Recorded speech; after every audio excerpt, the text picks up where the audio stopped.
Hi, welcome to the channel. Now we are going to do an unboxing and sort of review of the new Warlord album, From the Ashes to the Archives, The Hot Pursuit Continues. This comes out Friday on vinyl, different colors, and of course CD. As you can see here, I ordered one of the vinyls. I ordered the CD. I got the black vinyl because I dig black vinyl. I prefer it over any other color.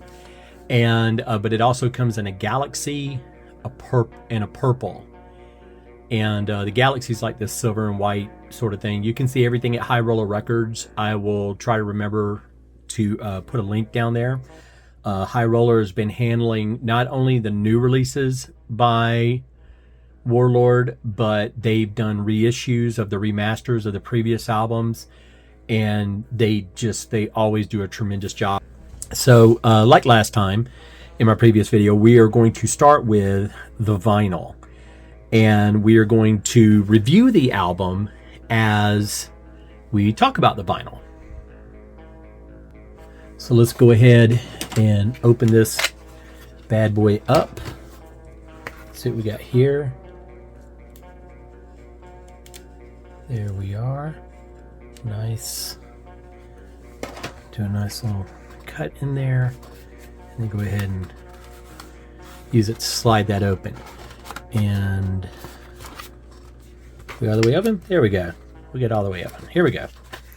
Alright, we're going to go ahead and take this plastic off. I tend to do that anyway. Put it in it. It'll be in its own sleeve. And of course I'll keep the hype stickers and stuff. I like keeping that stuff. Some collectors do, some collectors don't. I'm just one of those that do. Alright, so we got the wrapping off. We have the vinyl sitting right here. It's got a glossy finish over a matte print. The Warlord logo. It is not foiled like it was last time. We have From the Ashes to the Archives, The Hot Pursuit Continues, which is fantastic. There's a great write-up on High Roller Records website for this, so definitely read that. We have 8 tracks on this album, 4 per side, and this breaks down like who's playing on the album, where you can hear Bill. Yeah, let's get into it. Let's pop this bad boy open, which we already have, but let's get the insides outside, shall we? All right, and oh, look at that. That is beautiful. That is a beautiful rendering. Absolutely love it. God, that's gorgeous. That could be a poster in and into itself. It is just the album plat, my God. And of course the lyrics are on the back. Very, very good. Down at the bottom it says, this release presented an opportunity to revisit some of the music from the Rising Out of the Ashes album, much of which will be in our set list on the 2024 tour. We thought it would be interesting to re-present these songs as you'll be hearing them, including live this year. We were able to retain Bill's guitar, bass, and keyboard tracks from the original album for 4 of the songs. Also included is a very live in the studio version of Deliver Us from Evil. The Hot Pursuit Continues, written by Giles Lavery. So let's take a look at the vinyl real quick before we get into my review of the album. I'm no audiophile, but let's just say I know what I like and what I don't like. So there you go. So of course we'll have it. We'll have the 4 Warlord W's on the alternate side, preserving tradition when it comes to Warlord releases on vinyl, going all the way back to the Metal Blade days. I have I had mentioned it in my unboxing review for Spirit Soar that I still have my Aliens Lost and Lonely Days vinyl from its original pressing, and yeah, 4 W's on the other side. So let's start off. The lead single was Invaders, and it's the first song on the album. It came out as a lyric video back in June 20th. Great lyric video, incorporated the V logo from the television series from the 80s, and he does a great job with it. And Giles is obviously a huge fan of Warlord. he does justice to just the spirit of Warlord. I mean, it's wonderful. And Invaders was one of those songs. It was a Lordian Guard song. And that was a thing that happened with the 2002 release. I have Vadon's versions tattooed in my brain. So I've got to listen to them for the first time, trying to hear these songs for the first time without Vadon's presence being there. That takes us into Battle of the Living Dead. It was actually the lead track off the 2002 release of Rising from the Ashes. And these songs, they are obviously very well produced, but on top of that, they come off a bit heavier, a bit more aggressive. They sound more raw. I mean, Warlord's known for its production without a doubt, and so it's really good production, but it sounds raw. It sounds really good. And that followed up by Winds of Thor, one of my favorite Warlord songs without a doubt. Whether it's Lordian Guard or Warlord, no matter who's singing it, it comes off really good. And we follow it with Achilles' Revenge, and this is a very epic song, obviously based off Homer's Iliad. It's got some great timpani in there from Mark. I mean, really tremendously good song. Now, the next track, War in Heaven. Jiminy Christmas. I think Giles does his best work on War in Heaven. I really do.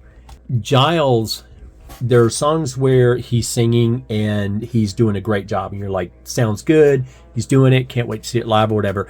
And then there's songs that were handled by other vocalists, and then when Giles gets his hands on it, it becomes his song. And it's rare that a singer gets to do that, but I'm telling you, my favorite version of War in Heavens is this version, the version on From the Ashes to the Archives.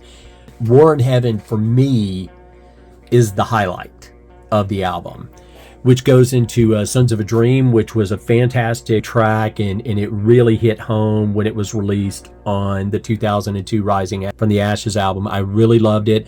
Loved the harmonies, loved the overdubs, everything, and they held true. Just, it was a bit more warlorded up. It was a bit more aggroed up. It sounds really good. The vocals are fantastic. Live in the studio recording of Deliver Us from Evil kind of rounds out the 7 tracks. The Deliver Us from Evil, it being in the studio, it sounds great. Like, they are tight. They've got it down. The last song on the album is actually another version of Winds of Thor. I'm not the strongest audiophile, so I can't tell a whole lot of difference between it and track 3 on side 1, the other version of it. I will say this, though. What I find surprising, and I know this is about the forthcoming tour, there were 3 other tracks that were on the Rising Out of the Ashes album. Track 2 on the original album was a song called Enemy Mine, which I absolutely love. And I'm curious as to why, instead of having Winds of Thor on here twice, why we're not hearing Giles and the guys do Enemy Mine. Is such a tremendously good song, and it's ethereal, and it's got all this weight to it. I really would have loved to hear Giles attempt it, and maybe we'll get to hear it in the future. Maybe they'll do something akin to this again. The entire album is basically covered, like I said, with the exception of Enemy Mine and My Name is Man, which, that's an older song, and Lucifer's Hammer, which has been around forever. So the song Enemy Mine was something that Bill is kind of seen as autobiographical. It's not a favorite amongst Warlord fans, which is asinine to me, but okay. I love the song. It would have been nice little bow to tie this thing together. And Mariah, his daughter, she does the little scream at the beginning of the song. But anyway, it's like a little thing to gripe about, that, just one more song. But then I'm greedy. I'm greedy. Just put it that way. So let's get to the CD. Why don't we do that? All right. So the CD, it comes in this slipcase, and we actually have 14 tracks instead of 8 tracks. We got that same art rendering, but it's red and black, which looks really cool. The back of the CD looks a lot like the vinyl. Open it up. What do we have here? We have the lyrics. Yeah, very nice. The same write-up on the back page as there was at the bottom of the album. Yeah, very nice, very nice. Okay. God, they do such a good job. They make these things look so freaking good. Okay, so what you get on the CD is you get the 8 previous tracks. Tracks 9 through 14 have been released before on different incarnations from High Roller Records. And High Roller had gotten to this practice of they would do an initial release of a Warlord album, and it would be 2 CDs long. From the first album, Deliver Us, all the way up through Holy Empire. And then when that initial one sold out, they would reissue it as a single disc and then just fill up the remaining space with certain bonus tracks that were on disc 2 of the initial release. Basically what you're getting with tracks 9 through 14 here are just highlights of those initial release. But what you have here with Children of the King, you have an instrumental demo from 84, and then with Winter Tears, Penny for a Poor Man, Black Mask, and Soliloquy, those are pre-production demos from 1983 that were recorded days before the Deliver Us EP was recorded.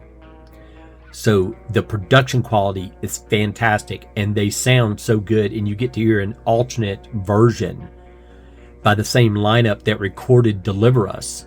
You get to hear alternate versions of these songs, and you can't put a price on that. It's amazing to hear these versions of the songs. And the last track is a kind of infamous track, Hands and Feet, Thunder Child's Farewell, which is from And the Cannons of Destruction Have Begun, and of course the live VHS that they put out. Just Mark Zonder showing off why he's one of the top tier drummers in the world right now. So that is a breakdown of the CD, pretty like short and sweet. I kind of did everything on the vinyl there, but there you have it. You have Warlords From the Ashes to the Archives. Hot Pursuit continues, vinyl and CD. The album comes out Friday. I really like it. If you're a Warlord fan, if you are going to be one of the lucky ones that gets to see them. I live in the United States, so chances are I won't.